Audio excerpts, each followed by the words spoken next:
ನಮಸ್ಕಾರ, ಶುಭೋದಯ ಪ್ರೀತಿಯ ವೀಕ್ಷಕರೆಲ್ಲರಿಗೂ ಸಂಕಲ್ಪ ಸುದ್ದಿ ಕಾರ್ಯಕ್ರಮಕ್ಕೆ ಆತ್ಮೀಯ ಪ್ರೀತಿಯ ಸ್ವಾಗತ ಹೇಳ್ತಾ ಇರೋದು ನಾನು ಅನುಷಾ. ಮೊದಲನೇ ಬಾರಿ ನಮ್ಮ ಚಾನಲ್ ವೀಕ್ಷಿಸ್ತಿದ್ದೀರಾ ಅಂತಂದ್ರೆ ಈಗಲೇ ನಮ್ಮ ಚಾನಲ್ನ ಸಬ್ಸ್ಕ್ರೈಬ್ ಮಾಡಿ, ನಮ್ಮ ವಿಡಿಯೋಸ್ನ ಲೈಕ್ ಮಾಡಿ. ನೀವಿನ್ನೂ ಕೂಡ ಅಕ್ಷಯ ವೃಕ್ಷವನ್ನ ಬರ್ಮಾಡ್ಕೊಂಡಿಲ್ಲ ಅಂತಂದ್ರೆ ಸ್ಕ್ರೀನ್ ಮೇಲೆ ನಿಮಗೆ ಸಂಖ್ಯೆಗಳು ಬರ್ತಾ ಇದೆ, ಈಗಲೇ ಕಾಲ್ ಮಾಡಿ ಅಕ್ಷಯ ವೃಕ್ಷವನ್ನ ನೀವು ಬರ್ಮಾಡ್ಕೊಳ್ಬಹುದು. ಸಾಕಷ್ಟು ಜನ ಸಮಸ್ಯೆಗಳಿಗೆ ಒಳಗಾಗಿರ್ತೀರಾ, ವಿವಾಹ ವಿಳಂಬ ಆಗ್ತಾ ಇರ್ಬೋದು, ಉದ್ಯೋಗದಲ್ಲಿ ಸಮಸ್ಯೆಗಳು, ಮನೆಯಲ್ಲಿ ಅಶಾಂತಿಯ ವಾತಾವರಣ, ಆರೋಗ್ಯದಲ್ಲಿ ಏರುಪೇರಿನ ತೊಂದರೆಗಳಾಗ್ತಾ ಇರ್ಬೋದು. ನಿಮ್ಮ ಯಾವುದೇ ರೀತಿಯಾಗಿರುವಂತಹ ಸಮಸ್ಯೆಗಳಿದ್ದಲ್ಲಿ ಅಕ್ಷಯ ವೃಕ್ಷವನ್ನ ಬರ್ಮಾಡ್ಕೊಳ್ಳೋದ್ರಿಂದ ಈ ಎಲ್ಲ ಒಂದು ತೊಂದರೆಗಳಿಂದ ಕೂಡ ನೀವು ಆದಷ್ಟು ಬೇಗ ಹೊರಗಡೆ ಬರ್ತೀರಾ.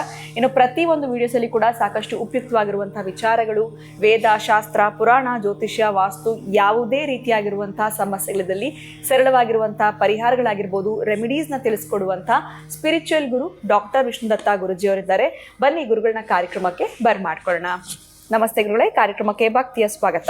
ಒಳ್ಳೆದಾಗ್ಲಿ ಗುರುಗಳೇ. ಆಲ್ರೆಡಿ ಮೇಗೆ ನಾವು ಇವತ್ತು ಕಾಲಿಡ್ತಾ ಇದ್ದೀವಿ. 1ನೇ ತಾರೀಕು ಕಾರ್ಮಿಕರ ದಿನಾಚರಣೆ. ಸಾಕಷ್ಟು ಜನಕ್ಕೆ ಒಂದು ರೀತಿ ಗೌರ್ಮೆಂಟ್ ಹಾಲಿಡೇ, ಸೊ ಎಲ್ರಿಗೂ ರಜಾ ಇರುತ್ತೆ. ಸೊ ಲೈಫಲ್ಲಿ ಕಷ್ಟಪಡ್ತಾ ಇರ್ತಾರೆ, ಕೆಲಸ ಮಾಡ್ತಾನೆ ಇರ್ತಾರೆ. ಅವರು ಕೂಡ ಓನರ್ ಆಗಬೇಕು ಅಂತ ಅಂದ್ಕೊಳ್ತಿರ್ತಾರೆ, ಆಗುತ್ತೋ ಇಲ್ವೋ, ಅಥವಾ ಲೈಫ್ ಟೈಮ್ ಫುಲ್ಲು ನಾನು ದುಡಿಯೋದೇ ಆಗೋಯ್ತು, ಅಥವಾ ಕೆಲಸ ಮಾಡಿಕೊಂಡೇ ಇರೋದಾಗೋಯ್ತು, ಈ ಥರ ಎಲ್ಲ ಕೂಡ ತುಂಬ ಜನ ಆಲೋಚನೆ ಮಾಡ್ತಿರ್ತಾರೆ. ಎಲ್ರಿಗೂ ಒಟ್ಟಾರೆ ಇವತ್ತೊಂದು ರೀತಿ ರಿಲೀಫು ಅಥವಾ ರಜಾ ಅಂತಲೇ ಹೇಳ್ಬೋದು. ಸೊ ಕಾರ್ಮಿಕರ ಕುರಿತಾಗಿ ಏನು ಹೇಳಕ್ಕೆ ಇಷ್ಟಪಡ್ತೀರ ಗುರುಗಳೇ? ಅಂತ ಹಾರ್ಡ್ ವರ್ಕರ್ಸ್ ಆಗಿರ್ಬೋದು, ಇನ್ನೂ ಮಾಡ್ತಾನೆ ಇರ್ತಾರೆ, ಕಂಟಿನ್ಯೂ ಆಗ್ತಾ ಇರ್ತಾರೆ, ಲೈಫ್ ಇರೋರ್ಗೂ ಅದಕ್ಕೆ ಎಂಡೇ ಇಲ್ಲ ಅಂತ ಹೇಳ್ಬೋದು. ಏನು ಹೇಳ್ತೀರಾ ಗುರುಗಳೇ? ಓಂ ವಿಶ್ವಸ್ಮೈ ನಮಃ. ಪ್ರೀತಿಯ ಬಂಧುಗಳೇ, ಎಲ್ಲರಿಗೂ ಕೂಡ ಕಾರ್ಮಿಕ ದಿನಾಚರಣೆಯ ಶುಭಾಶಯಗಳನ್ನ ಹೇಳ್ತಾ, ಯಾವಾಗಲೂ ಮಾರ್ಮಿಕವಾಗಿ ಈ ಕಾರ್ಮಿಕ ವೃತ್ತಿಯನ್ನು ನಾವೆಷ್ಟೇ ಚೆನ್ನಾಗಿ ಮಾಡುತ್ತಿದ್ದರೂ ಕೂಡ ಯಾವಾಗಲೂ ಸೇವಕನಾಗಿ ಇದ್ದು ಮತ್ತೆ ನಾನು ಮಾಲೀಕನಾಗಬೇಕು ಅನ್ನೋ ಕನಸನ್ನು ಏನು ಕಟ್ಕೊಂಡಿರ್ತೀವೋ ಅದೆಲ್ಲದಕ್ಕೂ ಕಾರಣ ನಾವೇನು ಮಾಡ್ತೀವೋ ಅದಾಗಿರುತ್ತೆ. ಅಂತಹ ಕಾರ್ಮಿಕರು ಪಾಪ ಬಹಳ ಶ್ರಮಪಟ್ಟು ಕಷ್ಟಪಟ್ಟು ದುಡಿತಿರ್ತಾರೆ. ಈ ಕಾರ್ಮಿಕರಿಲ್ಲದೆ ಮಾಲೀಕ ಇಲ್ಲ. ಅದಕ್ಕಾಗಿಯೇ ಅಂತಹ ಕಾರ್ಮಿಕರಿಗೆ ಏನಾದರೂ ಆ ಸೇವಾ ರೂಪದಲ್ಲಿ ಅವರು ಏನು ಮಾಡಿರ್ತಾರೋ ಅದನ್ನು ಗುರುತಿಸೋ ಮುಖಾಂತರ ಇವರಿಗೆ ಸಂಬಂಧಪಟ್ಟ ದಿನಗಳಲ್ಲೋ ಒಂದು ವಿಶೇಷವಾಗಿರ್ತಕ್ಕಂಥ ಈ ಒಂದು ಸ್ಪೆಷಲ್ ಅಕೇಶನ್ಸ್, ಇಂತಹ ದಿನಗಳಲ್ಲಿ ಅವ್ರಿಗೇನಾದರೂ ಒಂದಷ್ಟು ಹೆಚ್ಚಿಗೆ ಅನುದಾನವನ್ನು ಕೊಡ್ತಕ್ಕಂತಹದ್ದು, ಇವೆಲ್ಲ ಏನಿರ್ತಾವ ಬಹುಶಃ ಯಾರೇ ಆಗಿರಲಿ ಮಾಲೀಕ ಈ ಒಂದು ಕಾರ್ಮಿಕರನ್ನ ಬಳಸ್ಕೊಂಡು ಯಾವ ದೊಡ್ಡ ಮಟ್ಟಕ್ಕೆ ಬೆಳೆದಿರ್ತಾನೋ ಇವರಿಲ್ಲದೆ ಅವ ಮಾಲೀಕನಾಗಲು ಸಾಧ್ಯವೇ ಇಲ್ಲ. ಅಂತಹ ಕಾರ್ಮಿಕರಿಗೆ ದಯವಿಟ್ಟು ಯಾರು ಮಾಲೀಕರಿರ್ತಾರೋ ಸ್ವಲ್ಪ ಸಾಧ್ಯ ಆದಷ್ಟು ಅವರ ಕಡೆ ಹೊತ್ತು ಕೊಡುವಂಥದ್ದು, ಗಮನಿಸುವಂಥದ್ದು, ಅವರ ನೋವುಗಳಿಗೆ ಸ್ಪಂದಿಸುವಂಥದ್ದು. ಬರೀ ಅವರ ಕೈಲಿ ದುಡಿಸ್ಕೊಳ್ಳೋದು ಒಂದೇ ಅಲ್ಲ, ಅವರು ದುಡಿಸಿಕೊಳ್ತಾ ಅವರ ದುಡಿಮೆಗೆ ಸಂಬಂಧಪಟ್ಟ, ಅವರ ಶ್ರಮಕ್ಕೆ ಸಂಬಂಧಪಟ್ಟಾಗಿರತಕ್ಕಂಥ ಒಂದಷ್ಟು ತಿಂಗಳಿಗೆ ನೀವೇನಾದರೂ ಪಿಂಚಣಿ ಕೊಡ್ತಾ ಇದ್ದರೆ, ಒಂದಷ್ಟು ಅವರಿಗೆ ಸ್ಯಾಲ್ರಿ ಕೊಡುತ್ತಿದ್ದರೆ, ಒಂದಷ್ಟು ಸಂಭಾವನೆ ಅಂತ ಕೊಡುತ್ತಿದ್ದರೆ, ನಿಮ್ಮ ಒಳ್ಳೆಯ ಭಾವನೆಯಿಂದ ಅವರಿಗೆ ಮತ್ತು ಸಂಭಾವನೆಯನ್ನು ಹೆಚ್ಚಿಸ್ತಕ್ಕಂತಹದ್ದನ್ನು ಈ ಮಾಲೀಕರು ಈ ದಿನ ಪಾಪ ಅವ್ರಿಗೇನು ರಿಲ್ಯಾಕ್ಸ್ ಡೇ, ಇವತ್ತು ಏನು ರಿಲ್ಯಾಕ್ಸ್ ಆಗಿರ್ತಾರೋ ಖುಷಿಯಾಗಿ ಈ ದಿನವನ್ನು ಕಾಲಹರಣ ಮಾಡತಕ್ಕಂತಹದ್ದು. ಒಟ್ಟಾರೆಯಾಗಿ ಈ ಕಾರ್ಮಿಕ ಕೂಡ ನಾನು ಒಂದು ಸಲ ಮಾಲೀಕನಾಗಬೇಕು ಅನ್ನೋ ಚಾಲೆಂಜನ್ನು ಮಾಡುತ್ತಾನೇ ಪ್ರತಿ ಹೆಜ್ಜೆ ಹೇಳಬೇಕಾಗತ್ತೆ. ನನ್ನ ಪ್ರೀತಿಯ ಕಾರ್ಮಿಕರೇ, ಏನೆಲ್ಲ ಮಾಡ್ತಿರ್ತೀರೋ ಒಂದು ನಾವು ಚೆನ್ನಾಗಿ ನೆನಪಿಟ್ಕೊಳ್ಬೇಕು. ಹೌದು, ನಾನು ಯಾವತ್ತೂ ಒಂದು ದಿನ ಈ ಆನ್ಲೈನ್ ಕಾರ್ಯಕ್ರಮ ಮಾಡಬೇಕು ಅಂತ ಅಂದ್ಕೊಂಡಿದ್ದೆ. ಅದು ಎಲ್ಲಿ ತನಕ ಬಂತು ನೀವು ಯೋಚನೆ ಮಾಡಿದ್ರೆ? ಎಲ್ಲಿ ತನಕ ಬರ್ತಾ ಇದೆ ಅದು ಸ್ವಲ್ಪ ಯೋಚನೆ ಮಾಡಿ. ನಾನು ಏನೋ ಸ್ವಲ್ಪ ಬದಲಾವಣೆ ತಂದ್ಕೋಬೇಕು ಅಂತೇಳಿ ಒಂದು ಪುಸ್ತಕ ತಂದು ಖರೀದಿ ಮಾಡಿದ್ದೆ. ಅದು ಲಾಸ್ಟ್ ಪೇಜ್ ಕಂಪ್ಲೀಟ್ ಆಗಿದೆಯಾ ಅದನ್ನು ಸ್ವಲ್ಪ ಚೆಕ್ ಮಾಡ್ಕೊಳ್ಳಿ. ಹಾಗೆಯೇ ನಾನು ಯಾರ ಮೇಲೂ ಕೂಡ ಹೊರೆ ಇರೋದಿಲ್ಲ. ನಾನೇ ಸ್ವಾಭಿಮಾನಿಯಾಗಿ ದುಡಿದು ತಿಂತೇನೆ ನನ್ನ ಸಂಕಲ್ಪವನ್ನು ಮಾಡಿದ್ದೆ. ಅದು ಎಲ್ಲಿ ತನಕ ಬಂದಿದೆ? ಮತ್ತು ಬೆಳಗ್ಗೆ ಬ್ರಾಹ್ಮಿ ಮುಹೂರ್ತದಲ್ಲೆದ್ದು ನಾನು ಒಂದಷ್ಟು ಸಂಕಲ್ಪ ಮಾಡ್ಕೊಳ್ತೀನಿ ಅಂತ ಅಂದುಕೊಂಡಿದ್ರಿ, ಅದೆಲ್ಲಿ ತನಕ ಬಂತು? ಇನ್ನು ಯಾರು ಕೂಡ ಕೈ ಚಾಚದೆ ನಾನು ಒಂದು ಹಂತಕ್ಕೆ ಬೆಳಿಬೇಕು ಅಂತ ಸಂಕಲ್ಪ ಮಾಡ್ಕೊಂಡಿದ್ರಿ, ಅದು ಒಂದು ಹಂತಕ್ಕಾದರೂ ಬಂದಿದೆಯಾ? ಇನ್ನು ನನ್ನ ಕುಟುಂಬದ ಪೋಷಣೆಯನ್ನು ಬಹುಶಃ ನಾನು ಹೀಗೆ ಒಂದು ಟೈಮ್ ಟೇಬಲ್ ಹಾಕ್ಕೊಂಡು ಅದರ ಪ್ರಕಾರ ನಡೆಸ್ತೀನಿ ಅಂತ ಹೇಳ್ಕೊಂಡಿದ್ರಿ, ಅದೆಲ್ಲಿ ತನಕ ಬಂತು. ಆಮೇಲೆ ಇನ್ಯಾವತ್ತೂ ಅಷ್ಟೇ ಕೆಟ್ಟ ಕೆಲಸ ಮಾಡೋದಿಲ್ಲ, ಕೆಟ್ಟದನ್ನು ಮುಟ್ಟೋದಿಲ್ಲ, ಇನ್ನೊಬ್ಬರ ಬಗ್ಗೆ ಚಾಡಿ ಹೇಳೋದಿಲ್ಲ, ಯಾವುದೇ ಕಾರಣಕ್ಕೂ ಆ ತರಹದ್ದು ಇನ್ನೊಬ್ಬರಿಗೆ ನೋವು ಹಾಗಾಗಿ ನಡ್ಕೊಳ್ಳಲ್ಲ ಅಂತೆಲ್ಲ ನಿಮ್ಮ ಮನಸ್ಸು ಒಂದ್ಸಲ ನೀವು ಹೇಳ್ಕೊಂಡಿದ್ರಿ. ಅದು ಕರೆಕ್ಟಾಗಿ ಹಾಗೆ ಕಂಟಿನ್ಯೂ ಆಗ್ತಿದೆಯಾ? ಮತ್ತೆ ನನ್ನ ಕೋಪದ ಪ್ರದರ್ಶನದಿಂದ ಎಷ್ಟು ಅನಾಹುತಗಳಾಗಿದೆಯೋ, ಮನೆಯಲ್ಲಿ ಎಷ್ಟು ಜನ ಬೇಜಾರು ಮಾಡ್ಕೊಂಡಿದ್ದಾರೋ, ಯಾವ್ಯಾವ ಸಂದರ್ಭದಲ್ಲಿ ಏನಾಗಿದೆಯೋ ಅವರಿಗೆ ನಾನು ಆ ನೋವು ಕೊಡಬಾರ್ದು, ನನ್ನ ಕೋಪವನ್ನು ಅವಿತಿಟ್ಕೋಬೇಕು, ತಾಳ್ಮೆಯಿಂದ ನಡ್ಕೋಬೇಕು ಅಂತ ಅಂದ್ಕೊಂಡಿದ್ರಲ್ಲ, ಅದೇನಾದರೂ ಕಂಟಿನ್ಯೂ ಮಾಡಲಿಕ್ಕೆ ಸಾಧ್ಯ ಆಗ್ತಾ ಇದೆಯಾ? ಒಟ್ಟಾರೆಯಾಗಿ ನಾನು ಏನಾದರೂ ಒಂದು ಸಾಧಿಸಲೇಬೇಕು, ನನ್ನ ಗಮ್ಯವನ್ನು ತಲುಪಲೇಬೇಕು, ನನ್ನ ಗುರಿಯನ್ನು ನಾನು ತಲುಪಲೇಬೇಕು ಅಂದ್ಕೊಂಡಿದ್ರಲ್ಲ ಒಂದು ದಿವಸ, ಅದು ಎಲ್ಲಿ ತನಕ ಬಂತು? ಆಗ್ತಿದ್ಯಾ? ಆಗ್ತಿಲ್ಲ ಗುರುಗಳೇ. ಯಾಕೆ? ಇದಕ್ಕೆಲ್ಲ ಏನು ಕಾರಣ? ಇದಕ್ಕೆಲ್ಲ ಮಿಸ್ ಆಗ್ತಿರೋದು ಫೋಕಸ್. ಇದಕ್ಕೆಲ್ಲ ಮಿಸ್ ಆಗ್ತಿದೆ ಅಂತಂದರೆ ನಾವು ಫೋಕಸ್ ಮಾಡೋದು ಬಹುಶಃ ನಿಲ್ಲಿಸಿದ್ದೇವೆ ಅಥವಾ ಕಡಿಮೆ ಮಾಡಿದ್ದೇವೆ. ನಿನ್ನ ಕೆರಿಯರ ರೂಪಿಸ್ಕೊಳ್ಬೇಕಾದ್ರೆ ಯಾವುದು ನಿನಗೆ ಅಡ್ಡ ಆಗ್ತಾ ಇದೆ, ನಿನ್ನ ಬದುಕನ್ನು ನೀನು ಹೊಂದಿಕೊಂಡ ರೀತಿಯಲ್ಲಿ ತೆಗೆದುಕೊಂಡು ಹೋಗ್ಲಿಕ್ಕೆ ಆಗ್ತಿಲ್ಲ ಅಂತಂದರೆ ಯಾವ ಸ್ಕ್ರೋಲ್ ನಿನ್ನನ್ನು ಅಡೆ ತರ್ತಾ ಇದೆ, ಯಾವುದದು, ಇದನ್ನೆಲ್ಲ ಪಕ್ಕಕ್ಕೆ ಸರಿದು ಮತ್ತು ನಾವು ಫೋಕಸ್ ಮಾಡಬೇಕಾಗತ್ತೆ. ಅದರ ಕಡೆ ಗಮ್ಯವನ್ನು ಕೊಡಲೇಬೇಕಾಗತ್ತೆ. ಅದಕ್ಕಾಗಿ ಇವತ್ತೇ ಬರೆದಿಡಿ, ಕಾರ್ಮಿಕರ ದಿನಾಚರಣೆ. ನಾನು ಬಹುಶಃ ಇದೇ ಕಂಪನಿಯಲ್ಲಿ 10 ವರ್ಷಗಳಿಂದ ದುಡಿತಾ ಇದ್ದೇನೆ, ಇದೇ ಕಂಪನಿಯಲ್ಲಿ 20 ವರ್ಷಗಳಿಂದ ನಾನು ಕೆಲಸ ಮಾಡುತ್ತಾ ಇದ್ದೇನೆ, ಇದೇ ಕಂಪನಿಯಲ್ಲಿ ನಾನು 16 ವರ್ಷಗಳಿಂದ ತುಂಬ ಶ್ರಮಪಟ್ಟು ಸ್ವಾಭಿಮಾನದಿಂದ ಕೆಲಸ ಮಾಡ್ತಾ ಇದ್ದೇನೆ. ಇನ್ನು ನಾನು ಜಾಬ್ ಮಾಡೋದ್ರ ಬದಲಿಗೆ ನಾನು ಸ್ವಲ್ಪ ಜವಾಬ್ದಾರಿಯಿಂದ ಜಾಬ್ ಕೊಡುವವನಾಗಬೇಕು. ಯಾಕೆಂದರೆ ನೀವು ಎಕ್ಸ್ಪೀರಿಯನ್ಸ್ ಇಷ್ಟು ದಿವಸ ನೀವು ಇನ್ನೇನು ಮಾಡಿದ್ರಿ ಆ ಕಂಪನಿಯಲ್ಲಿ? ಬರೀ ದುಡಿದು ನಿಮ್ಮ ಮಾಲೀಕನಿಗೆ ಕೊಟ್ಟರೆ ಅಷ್ಟೇ. ಅದಕ್ಕೆ ಈಗ ನಾನು ಏನು ಹೇಳ್ಕೊಡ್ತಿದ್ದೀನಿ ಅಂತಂದರೆ, ನೀವು ಮಾಲೀಕರಾಗ್ತಕ್ಕಂಥದ್ದು. ಈಗಷ್ಟೇ ನಾನೊಂದು ದೃಷ್ಟಿ ಮುಂದೆ ಹೇಳಿದ್ನಲ್ಲ, ಅದಕ್ಕೆ ನೀವೇನು ಮಾಡಬೇಕು ಅಂದರೆ, ಯಾವ ಕಂಪನಿಯಲ್ಲಿ ನೀವು ತರಬೇತಿಯನ್ನು ತುಂಬ ಚೆನ್ನಾಗಿ ಎಕ್ಸ್ಪೀರಿಯನ್ಸ್ ತೆಗೆದುಕೊಂಡ್ರೋ ಅದೇ ಕಂಪನಿಯನ್ನು ನಿಮ್ಮ ಕೈಗಾರಿಕಾ ಉದ್ಯಮ, ದೊಡ್ಡ ಮಟ್ಟದ ಇಂಡಸ್ಟ್ರಿ ಆಮೇಲೆ ನೋಡೋಣ, ನಿಮ್ಮ ಕೈಯಲ್ಲಿ ಹಾಕ್ತಕ್ಕಂಥ ಕೈಗಾರಿಕೆಯನ್ನು ಪ್ರಾರಂಭಿಸ್ತಕ್ಕಂತಹ ಛಲವನ್ನು ಈ ದಿನ ಬರೆದಿಡಿ. ನಾನು ಹೀಗೆ ಬದುಕಬೇಕು ಅಂತ, ಹೀಗೆ ಮಾಡಬೇಕು ಅಂತ. ನೀವು ಕೆಟ್ಟದ್ದು ನೋಡಿದ್ದೀರಿ, ಮದ್ಯವನ್ನು ನೋಡಿದ್ದೀರಿ, ಮತ್ತೊಂದು ನೋಡಿದ್ದೀರಿ, ಇನ್ನೊಂದು ನೋಡಿದ್ರೆ ಎಲ್ಲ ಅನುಭವ ಸಾಗಿದೆ. ಎಲ್ಲ ತರಹದ್ದು ಕೂಡ ನಿಮ್ಮ ನಾಲಿಗೆ ಚಪಲ ಏನನ್ನು ಕೇಳ್ತಾ ಇತ್ತು, ಎಲ್ಲ ಹಾಗೋಗಿದೆ. ನಾಲಿಗೆ ಚಪಲ ಬಿಟ್ಟರೆ ಅದು ಒಳಗೋಯ್ತು ಅಂತಂದ್ರೆ ಅಷ್ಟೇ, ಅದು ಮುಗೀತು. ಅದೆಷ್ಟು ಚೆನ್ನಾಗಿದ್ರು ಟೇಸ್ಟು ನೆಕ್ಸ್ಟ್ ವೇಸ್ಟ್ ಅದು ಅಲ್ವಾ? ಅದಕ್ಕೆ ಸ್ವಲ್ಪ ನೀವು ಗಮನಿಸೋದೇ ಆದರೆ ನನ್ನ ಪ್ರೀತಿಯ ಬಂಧುಗಳೇ, ಮತ್ತೆ ನೀವೊಬ್ಬರೇ ದುಡಿತಾ ಇರೋದು, ಮನೆಯಲ್ಲಿ 4ರಿಂದ 10 ಜನ ಊಟ ಮಾಡ್ತಿದ್ದಾರೆ ಅಂತಂದರೆ ನಿಮ್ಮ ಒಬ್ಬ ಕೈ ನಿಂತರೆ ಕತೆ ಏನು, ಅವರ ಕತೆ ಎಲ್ಲ ಏನು? ಒಮ್ಮೆ ಯೋಚನೆ ಮಾಡಿ. ಅದಕ್ಕೆ ಇದಕ್ಕೆ ಸ್ವಲ್ಪ ಸರಿಯಾಗಿ ನೀವು ಗಮನಿಸೋದೇ ಆದರೆ ಇವತ್ತೇ ಡೈರಿ ತೆಗೆದುಬಿಟ್ಟು 1ನೇ ತಾರೀಕು ಅಂತ ಬರೆದಿಡಿ.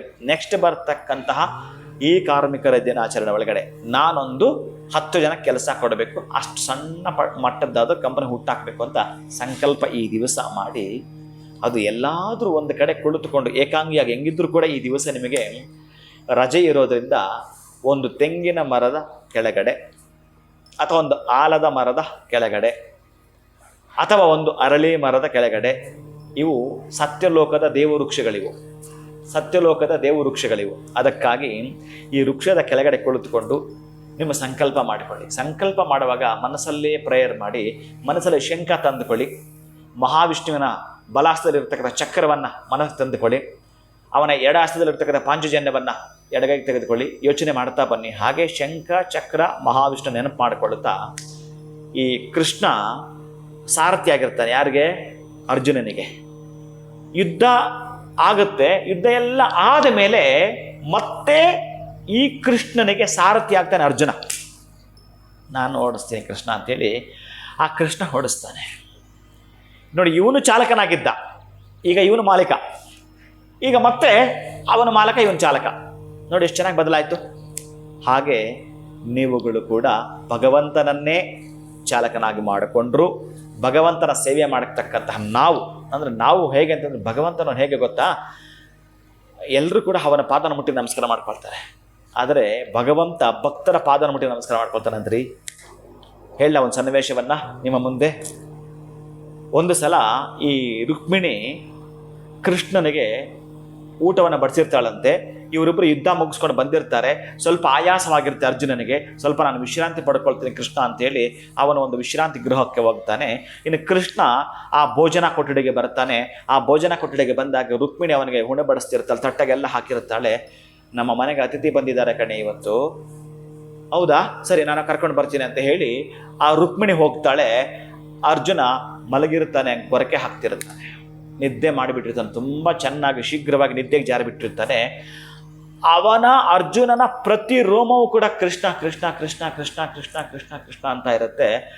ಇವಳು ಊಟಕ್ಕೆ ಕರೆದವಳು ಇಲ್ಲಿ ಬಂದು ಅವಳು ಕೂಡ ಅದೇ ಧ್ಯಾನದಲ್ಲೇ ಮುಳುಗ್ಬಿಟ್ಲು. ಕೃಷ್ಣ ಕೃಷ್ಣ ಕೃಷ್ಣ ಕೃಷ್ಣ ಅನ್ಕೊಂಡಿದ್ಬಿಟ್ಲು.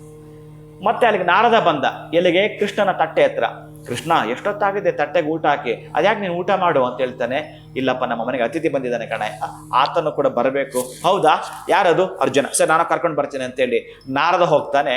ಅಲ್ಲಿ ಈಕೆ ರುಕ್ಮಿಣಿ ಧ್ಯಾನ ಮಾಡ್ತಿರ್ತಾನೆ, ಕೃಷ್ಣ ಕೃಷ್ಣ ಕೃಷ್ಣ ಅಂತ. ಅವನ ದೇಹದಲ್ಲಿರ್ತಕ್ಕಂಥ ರೋಮಗಳು ಕೃಷ್ಣ ಕೃಷ್ಣ ಅಂತಿರೋದನ್ನು ನೋಡಿ ಇವನು ಹೇಗೂ ಕೂಡ ಅಲ್ಲಿಗೆ ಹೋಗಿದ್ದ. ತಂಬೂರಿ ತೆಗೆದುಕೊಂಡು ಅವನು ಕೂಡ ತಂಬೂರಿ ಬಾರಿಸ್ತಾ ಕೃಷ್ಣ ಕೃಷ್ಣ ಸ್ಟಾರ್ಟ್ ಮಾಡ್ದ. ಅವನು ಅಲ್ಲೇ ಇದ್ದುಬಿಟ್ಟ. ಮತ್ತೆ ಇಲ್ಲಿಗೆ ರಾಧೆ ಬರ್ತಾಳೆ. ಏನು ಕೃಷ್ಣ ಇದು, ಅಡುಗೆ ತಟ್ಟೆ ಮುಂದೆ ಇಟ್ಕೊಂಡು ಕೂತಿದ್ಯಾ?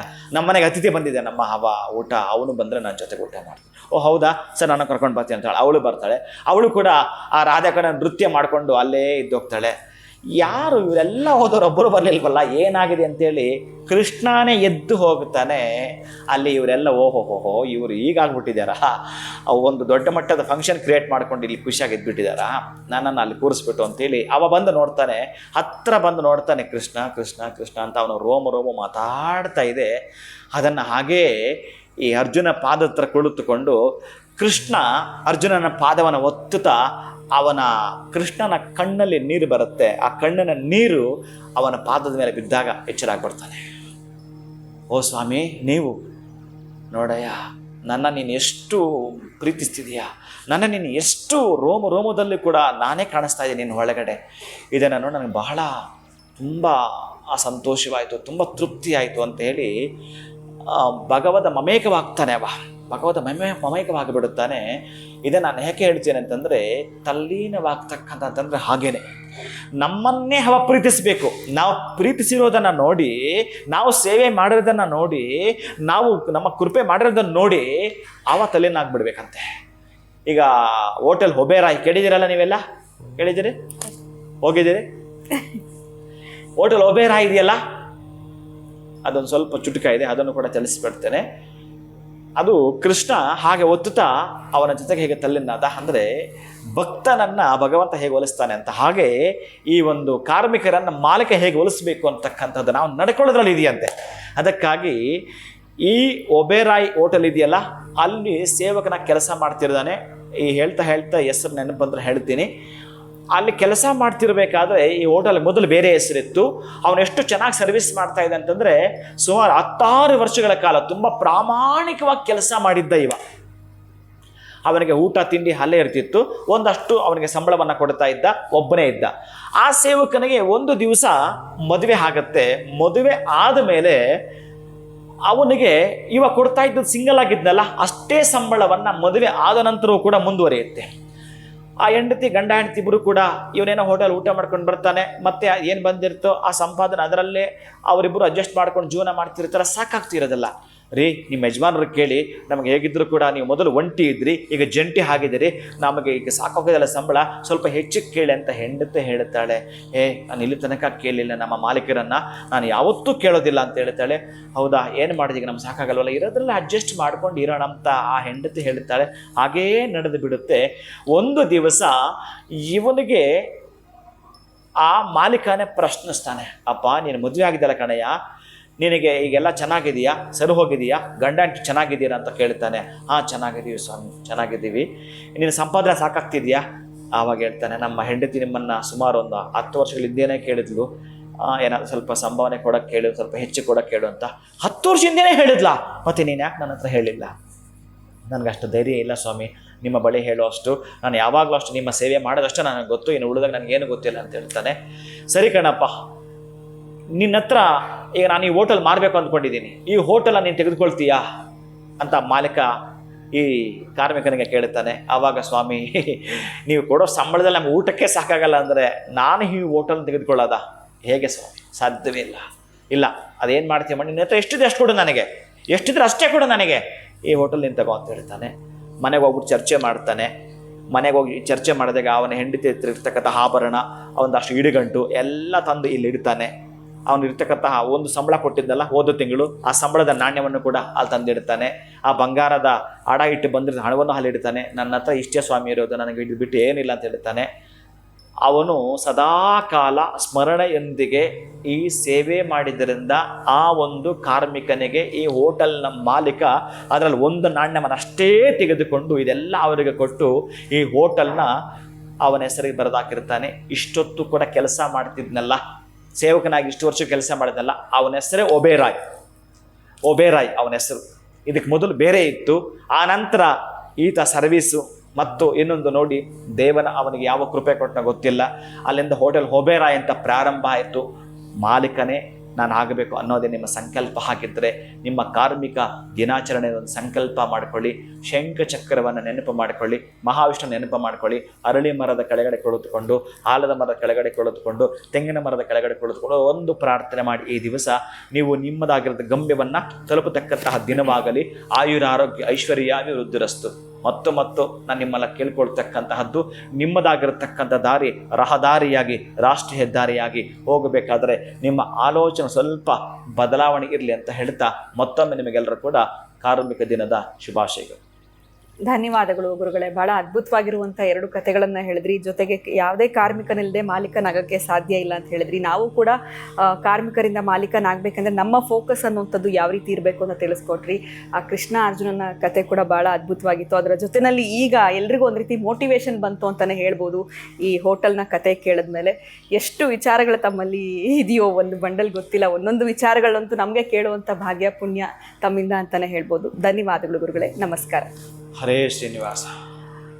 ಇವತ್ತು ಕಾರ್ಮಿಕರ ದಿನಾಚರಣೆ ವಿಶೇಷವಾಗಿ ಅದ್ಭುತವಾಗಿರುವಂಥ 2 ಕಥೆಗಳನ್ನು ಗುರುಗಳು ತಿಳಿಸಿದ್ರು. ಸೊ ನೀವು ಕೂಡ ಕೆಲಸ ಮಾಡಿ ಲೈಫ್ನಲ್ಲಿ ಕಷ್ಟಪಟ್ಟಿದ್ದೀರಾ ಅಂತಂದರೆ ಒಂದಲ್ಲ ಒಂದಿನ ಖಂಡಿತವಾಗ್ಲೂ ಮಾಲೀಕರಾಗೇ ಆಗ್ತೀರಾ. ಅದಕ್ಕೆ ನಿಮ್ಮ ಫೋಕಸ್ ಆಗಿರ್ಬೋದು, ನಿಮ್ಮ ಕಾನ್ಸಂಟ್ರೇಷನ್ ಯಾವ ರೀತಿ ಇರಬೇಕು ಅನ್ನೋದ್ರ ಬಗ್ಗೆ ಗುರುಗಳು ತಿಳಿಸ್ಕೊಟ್ಟಿದ್ದಾರೆ. ಇವತ್ತಿನ ವಿಡಿಯೋನ ಮುಗಿಸುವಂತಹ ಸಮಯ ಆಗಿದೆ. ನಮಸ್ಕಾರ.